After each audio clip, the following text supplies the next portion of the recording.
The day has finally come, the day we've all been waiting for, the premiere of Fantastic Four First Steps. But has Marvel made another mistake? Let's talk about this. Some of you may have already seen the movie, and some of you may be living under a rock and don't know what's going on. So let's explain it. Fantastic Four First Steps is this new Fantastic Four movie that Marvel's doing. This is the flagship, it seems, of their new phase of the Marvel Cinematic Universe. People seem to be very, very into it, and they have been into it for the last year.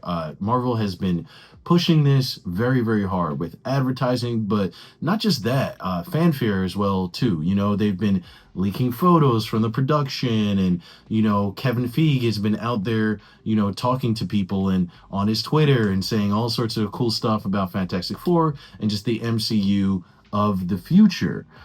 This seems like a MCU movie that they are very, very, very much banking on. But as someone who saw the movie last night, I think they have a bit of a ways to go. As far as everything that's gone on with this whole movie and the production of it and the promotion, like I'm saying, I love it. There's been a lot of really interesting aspects to it. Number one, I love the 1960s aesthetic that they had, the kind of atomic age. Because if we're being honest, Fantastic Four doesn't really fit into the modern world. It kind of was one of those things that was a product of its time. And I love that. The world building of this thing was incredible. Very, very incredible. And I think it was so cool to watch. And once I got into the world of this 1960s Marvel world, I'm not gonna lie, I kind of wanted to see more. I would be so into Spider-Man 66 and all that stuff because the aesthetic, the look of it, the color palette was just beautiful. But one thing that really got to me was the pacing of the movie. And I know that sounds funny, but the story is solid. I love everything that happened in the story, but the pacing of the way the story happened kind of bothered me. The first 40 minutes are easily just like a montage. Like, I'll be honest, I was at Alamo Draft House, so I did have, a couple beers there, but I started off sober. And from the moment I started, I felt like I was on one of those slingshot rides you take at a carnival or something. Because I'm like, we're starting off in New York City, all of a sudden we're in outer space. What is going on? And again, the storyline of it made everything have very, very clear, logical sense. But the emotional storytelling of it, I just feel like kind of wasn't there.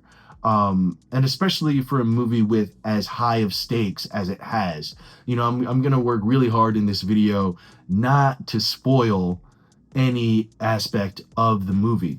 But for the emotional stakes that it has, which I think are amazing, I think there just really needed to be a bit more of a grasp on the emotions of these four main characters. When it comes to people like Johnny Storm, it's like Johnny Storm is a great guy. He's almost like Fantastic Four Spider-Man. You get what I'm saying? He has these quips, he's fun, but if you don't introduce him correctly, he kind of becomes a little bit of a nuisance. And he just kind of says dumb stuff. And that's kind of what I felt like was happening with this dynamic in Fantastic Four. I'm watching this movie and I'm like, why do I care about these people again? What's happening? This might be a deliberate choice that Marvel is doing. I mean, let's be honest. I'm a millennial. I'm getting a little bit older, and we're used to longer pacing. We're used to plot points and stuff being able to be stretched out and to give things time to breathe. But the newest generation has a much shorter attention span. And because I use TikTok and Instagram and all that stuff, my attention span is shrinking as well. The American people and the people at large need stuff that hits them very, very, very fast. So I get the reasoning of why they might have made that an actual conscious choice. This movie I only saw once. So my initial viewing of this movie is that the pacing is a little too quick. I have a feeling, because I'm actually going to see it again either today or tomorrow, that I'm probably gonna like it. And I think they're trying to make these movies better for rewatchability as well too. Because a lot of times when movies pop out, they kind of, explode and then they fade very, very quickly. And I think if you're trying to keep their attention span in the way that the movie is paced, I think it's really, really good for a rewatchability factor. The first time you're watching it, it's like, this is happening a little too fast. The second time, after you know everything that's kind of going to happen, I feel like going through everything as quickly as it went is going to be a lot more pleasant, and it's going to be a lot more engaging. And also too, overall the movie is good. The one relationship I do think that was perfect, no notes, was Pedro Pascal and Vanessa Kirby. They seem to have this real chemistry that works extremely, extremely well. Even though I am going against part of the storytelling and the pacing of things being very, very rushed, it's a very enjoyable film. I think people really, really love it. It's very fun, which is nice. I feel like Superman and Fantastic Four are bringing back that world of fun and the lack of need for things to be so grounded and real, which I think is gonna bring a new heyday for superheroes and superhero movies. But let me know what you guys think. Do you think the pacing is too quick? Do you think the pacing was not quick enough?